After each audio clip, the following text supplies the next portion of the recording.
के जिनसे हम वार्ता करेंगे उनका मैं आपको इंट्रोडक्शन करवा देती हूँ। डॉक्टर शलभ तिवारी जी जो कि शिशु रोग विशेषज्ञ हैं, वो हमारे साथ इस सत्र में रहेंगे। इनके अलावा डॉक्टर के.जी. राणे जो कि एमडी है, वो भी हमारे साथ इस सत्र का हिस्सा रहेंगे। मैं दोनों ही डॉक्टर्स को आमंत्रित करना चाहती हूँ मंच पर कि दोनों ही डॉक्टर्स जो हैं वो मंच पर आए।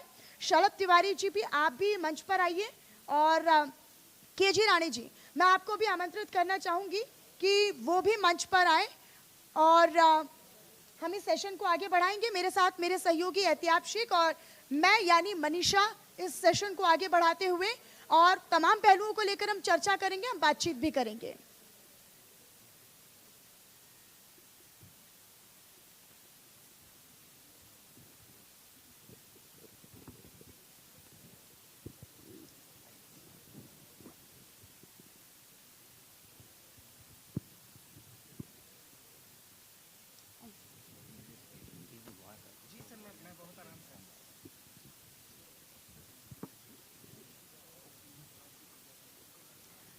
तो अब हम इस सत्र की शुरुआत कर लेते हैं और दोनों खास मेहमान हमारे साथ बने हुए हैं। हमारे सहयोगी एहतियाब शेख जी भी हमारे साथ हैं और इस सत्र की मैं शुरुआत करूंगी लेकिन शलभ तिवारी जी के साथ। शलभ तिवारी जी क्योंकि शिशु रोग विशेषज्ञ हैं और ऐसे में हम इनसे जान लेते हैं कि कितनी बड़ी चुनौतियां होती हैं बतौर शिशु रोग विशेषज्ञ और कौन से ऐसे चैलेंजेस हैं जो आप फेस करते हैं। आपको क्या लगता है कि आज स्वास्थ्य के क्षेत्र में या चिकित्सा के क्षेत्र में मध्य प्रदेश कहाँ खड़ा है? Thank you. मैं आपको बताना चाहूँगा कि शिशु रोग के साथ सबसे बड़ी परेशानी जो हम लोगों को होती है वो ये कि हमें शरीर का इलाज बच्चे के करना होता है पर उनके माता पिता को मानसिक रूप से संतोष प्रदान करना होता है। पेरेंट्स को समझाना कई बार बहुत मुश्किल हो जाता है। हर बीमारी की एक अपनी नेचुरल प्रोसेस होती है। कुछ चीज़ें जो जितने समय में जिसको सही होना है वो कुछ बीमारियां उतने समय में ही सही होंगी, पर एक माता पिता के रूप में, एक पालक के रूप में माँ बाप पैनिक होते हैं तो उनको समझाना थोड़ा सा मुश्किल होता है। दूसरा ये कि जैसे आप बोल रहे हैं कि हम कहाँ हैं, तो मैं लगभग पिछले 23 साल से इस फील्ड में हूँ। 2001 से जब से मेडिकल कॉलेज में आया हूँ मैं तब से स्वास्थ्य को देख रहा हूँ, ऑब्जर्व कर रहा हूँ। हम लोग बहुत अच्छी स्थिति में अभी आ चुके हैं। खास तौर पे कोविड के बाद राज्य शासन की तरफ से स्वास्थ्य व्यवस्थाओं में बहुत ही अच्छा गुणात्मक सुधार भी हुआ है और अवेलेबिलिटी ऑफ रिसोर्सेज हमें बहुत अच्छी मिल रही है।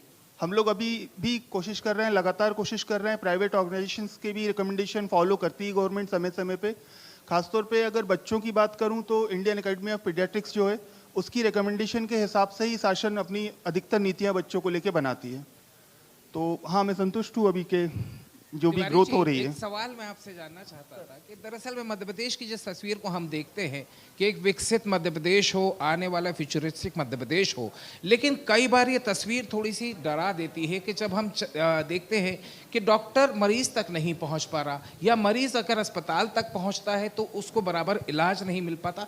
गाय बगाए इस तरह की खबरें हम लगातार चलाते हैं और इस तरह की स्थिति बनती रहती है। एज ए डॉक्टर कितना फ्रस्ट्रेटिंग हो जाता होगा व्हेन यू नो दैट ये हम कर सकते थे लेकिन ये नहीं हो पाया। तो ऐसे में क्या चीज़ें आप लोग चाहते हैं कि आने वाले वक्त के अंदर जिस फ्यूचरिस्टिक मध्य प्रदेश की कल्पना आप और हम कर रहे हैं तो उसके लिए कौन कौन से पॉइंटर्स होंगे जिसको कि ये कहा जाए कि आने वाले वक्त के अंदर ये शायद जो दुश्वारियां हैं वो ना रहें? सर, ये बहुत लंबे समय से हमारी और हमारे संगठन की मांग भी रही है। जो आपने मुझसे सवाल पूछा मैं उसके लिए धन्यवाद दूंगा आपको।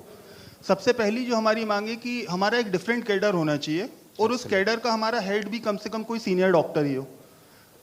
किसी ऐसे व्यक्ति के अंडर में काम करना जिसको मेडिकल साइंस का नॉलेज नहीं है थोड़ा सा मुश्किल होता है और समझाना भी मुश्किल होता है। Sir, I suppose this is the point जिसके ऊपर काफी लंबा डिस्कशन बहुत अरसे से चल रहा है और जहां कहते हैं कि नॉन मेडिको जो है अगर हमें डायरेक्शंस देगा तो कहीं ना कहीं ये आपने एक ऐसा पॉइंट उठा दिया है सर जिसे कहा जाए कि जिसका सोल्यूशन के लिए आज भी सभी डॉक्टर्स अब भी इसी बात का इंतजार कर रहे हैं कि शायद ये सोल्यूशन कभी ना कभी आने वाले वक्त में हमें मिल जाए। सर, कैडर अगर होगा तो चीज़ें हमारे लिए थोड़ा आसान हो जाएंगी। एब्सोल्युटली। सीनियर डॉक्टर साहब भी हमारे साथ में मौजूद हैं। हालांकि सर देखिए सर, आपने एक लंबा अरसा चिकित्सा के जगत को दिया है। एज अ सीनियर डॉक्टर मैं सिर्फ ये समझना चाह रहा हूँ सर, मरीज़ की जब तासीर होती, मरीज़ जब बीमार होता है तो डॉक्टर ये कहा जाए कि वाकई में अपनी जान लगा देता है उसे ठीक करने के लिए। लेकिन आपने भी अपने करियर के अंदर ऐसा वक्त देखा होगा जब आप अपने मरीज को ठीक करने के लिए संसाधनों की कमी का महसूस कर रहे होंगे या संसाधन की कमी महसूस हुई होगी, ऐसे में आपने किस तरीके से उन चैलेंजेस को पूरा किया? बहुत सारी कमी के कारण अगर डॉक्टर मैच्योर है नॉलेज में जी, तो निश्चित रूप से अपने क्लिनिकल सेंस से वो हर तरीके से कोशिश करता है कि पेशेंट की जान। बेशक सर, पर कहते हैं ना कि कभी अगर ज़रूरत के वक्त चीज़ ना मिली तो वो डॉक्टर भी कहीं ना कहीं मजबूर हो जाता है कि मैं ना कर पाया ये, उसकी तो कुछ नहीं कर सकता। इस तरह की। तिवारी सर, इस चीज़ पे मैं आपसे चाहूँगा कि इस चीज़ पर रोशनी, क्योंकि देखिए हम कोशिश यही कर रहे हैं कि हमें सबसे बेहतर करना है, हमें लोगों को ठीक करना है। हमने कोरोना की बात की, मैं एक सवाल और इसके साथ मैं ऐड करना चाहता हूँ कि इसमें एक बार हमने ये देखा कि आज जो यंगस्टर्स हैं वो यंगस्टर्स हार्ट अटैक हो रहा है। सवाल खड़े हुए थे वैक्सीन्स के ऊपर कि साहब वैक्सीन की वजह से हो गया। ये सिनेरियो क्या है, क्यों यंगस्टर्स कोलैप्स हो रहे हैं? What exactly is the scenario that is going on? ये कहा जाए ग्लोबल फिनोमेना बन गया है। सर इसमें जो पर्सनल मेरा और जो भी अभी तक रिसर्चेस भी जो हुई हैं उसमें निकल के जो आया है कि एक तो जो लाइफस्टाइल है वो थोड़ा हाई रिस्क वाली है।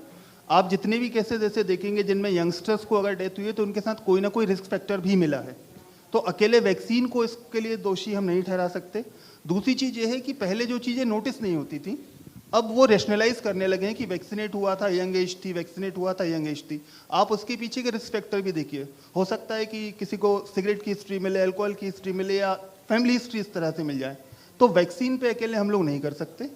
हाँ, ये अन्वेषण का विषय है। अगर हम उसको वैक्सीन भी मानेंगे तो कोविड अभी आया है और अभी हमने उसको समझना चालू किया है। सबसे पहले तो हमने जो मुसीबत थी उससे लड़े, अब हम उसके आफ्टर इफेक्ट्स पे बात कर रहे हैं।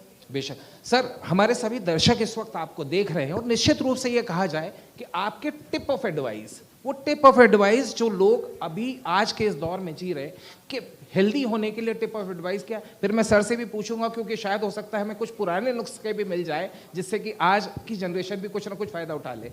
सर पहले आपसे तिवारी सर। स्वस्थ जीवन के लिए आपकी जीवन दिनचर्या का अच्छा होना बहुत ज़्यादा ज़रूरी है, क्योंकि आज के समय में जब हर कोई बहुत ज़्यादा बिजी है, कहीं ना कहीं हरी और वरी में रहता है, हमें अपना रूटीन सेट करना होगा। सबसे पहले हमें ये मानना पड़ेगा कि शरीर भी एक मशीन है, इसको भी अच्छे से मेंटेन करने की ज़रूरत है। हम लोग मोबाइल जो खरीदते हैं या हम लोग कार खरीदते हैं तो हम उसको शोरूम में लेके जाएंगे, मोबाइल के सर्विस सेंटर से लेके जाएंगे, पर जब हमारे खुद के स्वास्थ्य की बारी होती है तो सबसे पहले तो हम खुद डॉक्टर बनते हैं, अगला डॉक्टर हमारा केमिस्ट बनता है, उसके बाद भी फिर हम कहीं किसी के पास जाके तो मदद लेने में देर हमारी तरफ से होती है कई बार। जो मुझे लगता है तिवारी जी की सबसे ज़्यादा दिक्कत की बात है वो पैकेज्ड फूड्स हैं, जो लोगों को अंदर से खोखला बना रहे हैं। वो कहने के लिए तो जंक फूड है, जल्दी से फास्ट फूड है, और आजकल की जो दौड़ती भागती ज़िंदगी है, मुझे लगता है जो दफ्तर जाने में लेट हो जाते हैं तो उनको लगता है कि पैकेज्ड फूड लिया, और ज़्यादातर लेकिन इसको लेकर आप क्या कहेंगे? क्या आप लोग किसी तरह से लोगों तक ये कोशिश कर रहे हैं कि पैकेज्ड फूड ना लें, या फिर इसके जो नफ़ा नुकसान है उसको लोगों तक पहुंचा रहे हैं? देखिए, लगभग सभी की आजकल इंटरनेट पे एक्सेस है तो हर कोई जानता है कि ये खराब है। मैं एक बहुत धीरा जो मेरे पास जो माँ बाप आते हैं जब वो पूछते हैं तो मैं उनको सीधा एक ही उदाहरण देता हूँ कि आप जो घर पे आटा और गेहूं भी रखते हैं वो भी 3 महीने 4 महीने के बाद उसमें कीड़े पड़ने लगते हैं, तो आपको उसमें दवाई रखनी होती है। तो पैकेज्ड फूड जो होता है उसमें ऐसा कौन सा अमृत मिला होता है जो वो 2-2 साल तक शेल्फ लाइफ रहती है उसकी? तो आपको ये बात मानना पड़ेगी कि उसमें केमिकल होते हैं जो हो सकता है आपके स्वास्थ्य को नुकसान पहुंचाएं। बाकी जहां तक जंक फूड की आपने बात की, तो जंक फूड के बारे में तो हर किसी को मालूम है कि ये सिर्फ खराब है। भारत जैसा देश, हमारी संस्कृति जिसमें हमें दोनों टाइम गर्म भोजन करने की आदत है, हम उसी को फॉलो करें तो ही हम लंबे समय तक स्वस्थ रहेंगे। जंक फूड, पैकेज फूड 100% हमें बीमार कर रहा है। बिल्कुल। और रानी जी को एक बार मैं इंक्लूड कर लेना चाहती हूँ। रानी जी, क्योंकि आपका अनुभव बहुत ज़्यादा बड़ा रहा है, आपने तो देखी है सारी पीढ़ियाँ दर पीढ़ियाँ। हम लगातार ये देखते थे कि जब हमारे पेरेंट्स होते थे और जब हम उनसे चर्चा करते तो वो बोलते थे कि ये क्या है, पिज़्ज़ा खा रहे हो आप लोग, बर्गर खा रहे हो, और ये तो हमारे टाइम पर हुआ ही नहीं करता था। तो क्या आप ये समझते हैं कि जितना हम ज़्यादा फॉरवर्ड हो रहे हैं या जितना फैशनेबल हो रहे हैं, हम उनको खाने पर अप्लाई ना करें तो ये हमारे स्वास्थ्य के लिए सही होगा? लेकिन साथ ही साथ ये भी आप बताइएगा कि क्या डेली रूटीन में चेंजेस हो सकते हैं? युवाओं की दौड़ती भागती जिंदगी है, जैसे कि मैं लगातार जिक्र भी कर रही हूँ, तो क्या इसको लेकर आप क्या एडवाइस करना चाहते हैं हमारे दर्शकों को और यहाँ पर मौजूद सभी लोगों को? एक तो assessment of the risk factor, number 1 आपकी हैबिट, जो बाहर के खाने के ये सब बंद करना चाहिए। दूसरा एडिक्शन बहुत ज़्यादा है आज के दौर में। और तीसरा फैमिली रिस्क उसको पता करके तुरंत उसका डॉक्टर के पास जाके उपचार लेना चाहिए। राणे सर, एक चीज मैं पूछना चाहूंगा, ये दादी माँ नानी माँ के नुस्खे काम आते हैं? आज के दौर में मुझे नहीं लगता। तिवारी सर, आप क्या कहेंगे? सर सिद्धा मेडिसिन का कोई वैज्ञानिक आधार नहीं है। तो हम लोग जो हैं, अगर हम एलोपैथिक प्रैक्टिशनर है तो हम हर उस चीज़ को मानेंगे जिसके पीछे की एक रिसर्च हो, एक वैज्ञानिक आधार हो उसके पीछे। सर लेकिन कॉन्ट्रडिक्शन हमेशा चलता रहता है। एलोपैथी कहते हैं होम्योपैथी काम नहीं करता, आयुर्वेद काम नहीं करता, आयुर्वेद कहता है कि एलोपैथी के बहुत सारे साइड इफेक्ट्स होते हैं और होम्योपैथी बड़ा स्लोली काम करता है। ये contradictions, but definitely these are also medical practices. ये मेडिकल प्रैक्टिसेस तो हैं। और मनीषा, शायद आपको इस बात पर आप और मैं डिस्कस कर रहे थे, आजकल सर गूगल डॉक्टर्स बहुत हो गए, व्हाट्सएप डॉक्टर्स बहुत हो गए। सबसे बड़ी समस्या सर, समस्या है सर? हाँ बिल्कुल समस्या है सर। वो समस्या कैसे दूर करें सर? क्योंकि अब तो हर दूसरा व्यक्ति बोलता है अच्छा आपको ये हो रहा है, ठीक है साहब। अच्छा, मैं तो एहतियाब जी और तिवारी जी, इंस्टाग्राम पे जब स्क्रॉल करती हूँ तो इंस्टाग्राम पर इतने सारे डॉक्टर्स आ जाते हैं। देखिए, वहाँ हमें अपने विवेक से निर्णय लेना चाहिए कि आप किसी ऐसी चीज को जिसके पीछे की सालों की रिसर्च और प्रामाणिकता है उस पर आपको भरोसा करना है, या ये जो बाजार लगाने वाले लोग हैं सर। लेकिन इसका कहीं ना कहीं नुकसान तो पेशेंट का हो जाता होगा ना? बिल्कुल सर। बहुत क्या कहते हैं सर? बहुत पेशेंट सही डॉक्टर के पास आने में बहुत लेट हो जाता है। पेशेंट लेट हो जाता है, बीमारी बढ़ जाती है, पेशेंट लेट हो जाता है, स्थितियां खराब होती हैं पेशेंट की। अच्छा तिवारी जी, एक सवाल है मेरा, क्योंकि जब हम देखते थे कि अब से कुछ साल पहले तक, अगर हम 10 या 12-15 साल पहले का अगर जिक्र करते हैं तो उसमें ये हुआ करता था कि हमें निजी अस्पतालों का ही रुख करना है। क्यों? क्योंकि वहाँ पर फैसिलिटीज़ ज़्यादा हैं, वहाँ पर अच्छी मशीनरीज हैं, वहाँ पर इतनी लंबी लाइनों में नहीं लगना पड़ेगा, वहाँ पर साफ़ सफाई है, वहाँ पर बेड्स अवेलेबल हैं, वार्ड्स अवेलेबल हैं। तो क्या वो विश्वास अब सरकारी अस्पतालों पर हो पाया है? मेरे हिसाब से कोविड के बाद से लोगों का सरकारी अस्पतालों में विश्वास बहुत बड़ा है। शासन ने भी इतना ज़्यादा अभी उन्नतीकरण किया है हर चीज़ का, चाहे वो हम मशीनरी की बात करें या आप जो साफ सफाई का बोल रहे हैं। आप मेरे हिसाब से अभी आप किसी भी सरकारी अस्पताल में जाके देख सकते हैं, आपको हर चीज़ की गुणवत्ता में बहुत ज़्यादा मिलेगा, इम्प्रूवमेंट मिलेगा। अच्छा, मध्य प्रदेश लगातार नए आयाम स्वास्थ्य के क्षेत्र में गढ़ रहा है, लिहाजा आप लोगों के साथ सरकारों का भी सहयोग रहता होगा।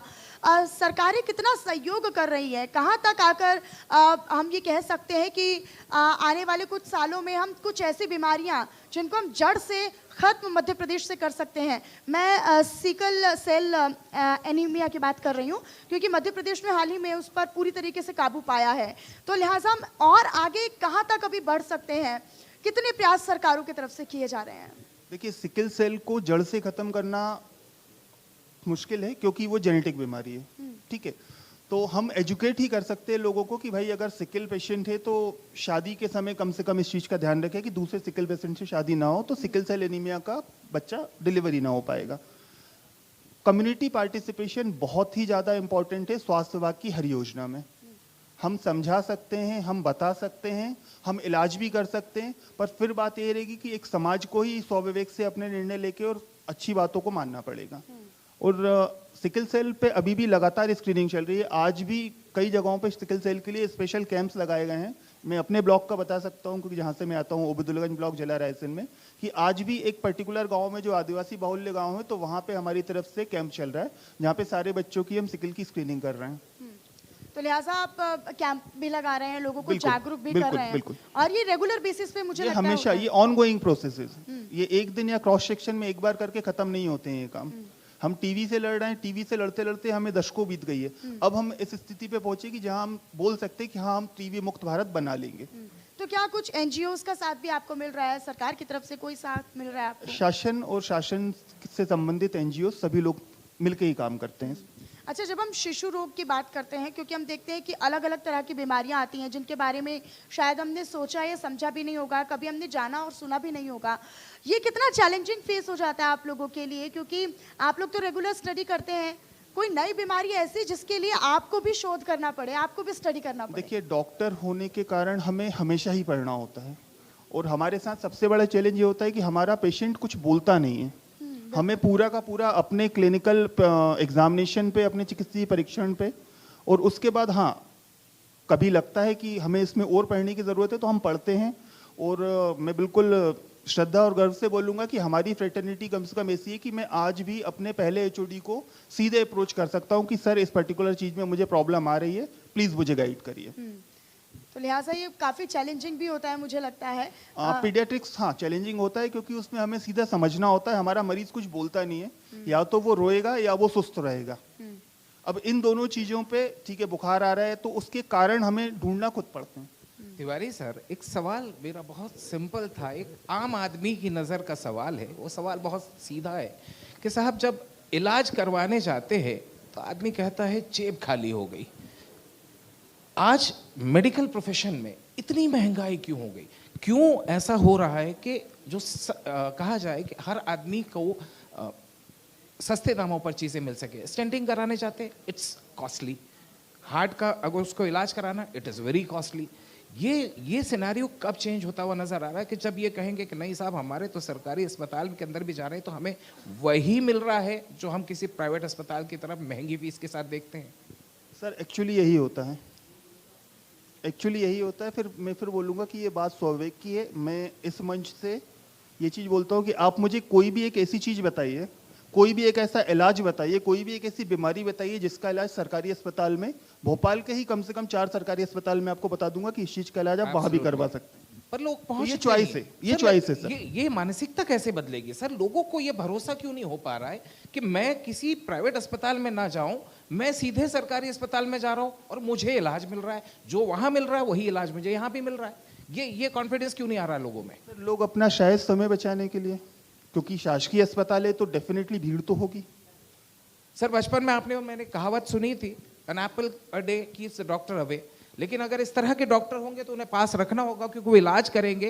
एप्पल रखने की जरूरत इसलिए नहीं पड़ेगी क्योंकि आपकी सेहत बेहतर होगी, लेकिन डॉक्टर आपका इलाज करेगा। सर मैं आपसे एक आखिरी सवाल जरूर लेना चाहूंगा। वो आखिरी सवाल ये है कि सेहत के प्रति जो लोग ये कहा जाए आज थोड़ा सा नजरअंदाज कर देते हैं, जो प्राइमरी स्टेज ऑफ डिजीज होती है, ऐसी कौन कौन सी डिजीज हैं जिसके के लिए आप मेरे दर्शकों को बोलना चाहेंगे कि इसके प्राइमरी इंडिकेशंस ये है ताकि आने वाले वक्त के अंदर ये चीज बड़ी ना हो जाए? वर्तमान की जो जीवन शैली है, खासतौर पे बड़े लोगों में, जो भी एडल्ट या 18+, 17+ है, उनमें इस समय महामारी के रूप में जो सबसे आगे आ रही है वो आ रही है डायबिटीज, शुगर। एब्सोल्युटली। शुगर सबसे ज्यादा, और शुगर एक ऐसी बीमारी है, डायबिटीज ऐसी बीमारी जो आपके शरीर के लगभग सभी अंगों को प्रभावित करती है। लक्षण बहुत सिंपल हैं, प्यास ज्यादा लगने लगेगी, भूख ज्यादा लगने लगेगी और यूरिन ज्यादा होने लगेगा। आदमी सडनली मोटा होने लगेगा, हमें लगेगा कि इसका शरीर सुधर रहा है, बट वो शरीर सुधर नहीं रहा है, उसको शुगर डेवलप हो रही है। तो सबसे ज़्यादा नज़र हमें रखनी है अपने वजन पे, कि अगर हम ओवरवेट होते जा रहे हैं, लगातार हमारा वजन बढ़ता जा रहा है, और हमारी फैमिली हिस्ट्री भी अगर है शुगर की, तो हमें सीधे डॉक्टर से मिलना चाहिए। Most of the time sugar patient उस स्थिति पे आते हैं जब उनको कुछ ना कुछ डैमेज ऑलरेडी हो चुका होता है, जो फिर रिकवरी बहुत मुश्किल कर देता है। तो शुगर और ब्लड प्रेशर, ये दो चीज़ें ऐसी है जो बड़े लोगों में लगभग जड़ है हर दूसरी बीमारी की। अच्छा तिवारी जी, क्योंकि सरकारें हमेशा से ये कहती आई हैं और सरकार बड़ी कोशिश और प्रयासों के साथ इसे अमल में भी लाने की कोशिश कर रही है, और प्रतिबद्धता के साथ हम देख रहे हैं कि तमाम ऐसी योजनाएं हैं जिनको वो अंतिम छोर तक बैठे उस व्यक्ति तक और ग्रामीण क्षेत्रों तक पहुंचाने की कोशिश की जा रही है, ताकि लोगों तक मुफ्त इलाज की भी हम बात करते हैं कि मुफ्त इलाज भी कई योजनाओं के माध्यम से हो रहा है, या फिर सस्ता इलाज भी हो रहा है आर्थिक तौर पर जो उतने मजबूत नहीं है उनके लिए। ये आपको साकार होता कितने हद तक नजर आ रहा है कि वाकई में जितने दावे वादे सरकारों के द्वारा किए जाते हैं वो धरातल पर पहुंच रहे हैं? मैम, मैं पूरी जिम्मेदारी से विभाग की ओर से बोलना चाहूँगा कि हाँ बिल्कुल। शायद ही मध्य प्रदेश का कोई भी ऐसा गांव होगा जहां पे आपको आशा कार्यकर्ता ना मिले। शायद ही मध्य प्रदेश का कोई ऐसा गांव है जहां पे हमारी एएनएम जाके वैक्सीनेट ना कर रही हो। शायद ही कोई सा ऐसा ब्लॉक होगा जहां पे ऐसा अस्पताल ना हो कि जहां पे आपको प्राइमरी मैनेजमेंट मिल जाए और उसके बाद आपको हायर सेंटर, और वो भी सरकारी में ही रेफर किया जाएगा। 108 योजना जो है, आपको घर से मरीज हम पिक भी करवाते हैं। उपचार सरकारी अस्पताल में तो सभी लोगों का और हर तरीके का उपचार फ्री है। जो योजनाएं हैं जैसे आयुष्मान योजना अगर आप सुनना चाहें तो उससे तो इवन प्राइवेट हॉस्पिटल्स के लिए भी हमने दरवाजे खोले हैं लोगों के लिए। तो हाँ सर योजनाएं बहुत अच्छी होती हैं और योजनाएं वाकई में काम आती हैं, लेकिन कई बार ऐसा होता है कि वो योजनाएं लोगों तक नहीं पहुंच पाती। इस डिस्कशन का मकसद सिर्फ इतना ही था कि हम आपको इस बात से पूरी तरीके से वाकिफ करा दें कि यदि आप इलाज करवाना चाहते हैं तो इलाज आपके पास मौजूद है। ज़रूरी नहीं है कि बहुत पैसा खर्च किया जाए, क्योंकि जब मरीज़ बीमार होता है तो पूरा परिवार कहीं ना कहीं अपने आप को बीमार समझने लगता है। और ये हमारे इन डॉक्टर्स को इसी जज्बे को सलाम करते हुए आज का हमारा ये मंच कार्यक्रम रहा है। हम डॉक्टर तिवारी साहब सर आपसे भी हम वाकई में शुक्रगुजार हैं कि आप लोगों की जो सेवा है निश्चित रूप से कहीं ना कहीं इस समाज को और हमारे इस पूरे कुनबे को जिंदा रखने में मदद करती है। आप लोगों का बहुत बहुत शुक्रिया सर। बहुत शुक्रिया। और मैं चाहूंगी कि यहाँ पर मौजूद सभी लोग एक बार ताली बजाकर कम से कम हौसला अफजाई कर दें और उत्साहवर्धन कर दें, क्योंकि काफ़ी महत्वपूर्ण होता है। आजकल की जितनी भी बड़ी चुनौतियाँ हैं और जो सरकारों के प्रयास हैं वो कितने धरातल पर उतर रहे हैं और क्या प्रयास लगातार लोगों तक पहुँच रहे हैं जिनके दावे वादे सरकारें करती हैं। तो ये तमाम फैक्टर्स और इन पहलुओं के साथ इस सेशन को हम विराम दे देते हैं। बहुत शुक्रिया सर आपका। रानी जी आपका भी बहुत शुक्रिया। और मैं चाहूँगी कि आप अपना स्थान ग्रहण करें। फिलहाल इसी तरीके से जो कारवां है वो लगातार आगे बढ़ता रहेगा और हम यहाँ पर लगातार देखिए बातचीत कर रहे हैं उन तमाम डॉक्टर्स से उनके आने वाली चुनौतियों के बारे में भी। फिलहाल यहाँ पर वक्त एक छोटे से ब्रेक का है, ब्रेक के लिए मैं रुक रही हूँ, लेकिन कारवां इसी तरीके से जारी रहेगा, मंच फिर से सजेगा और यहाँ पर हम लगातार इस सेशन को आगे बढ़ाएंगे। वापस लौट रहे जल्दी से एक छोटे से ब्रेक के बाद।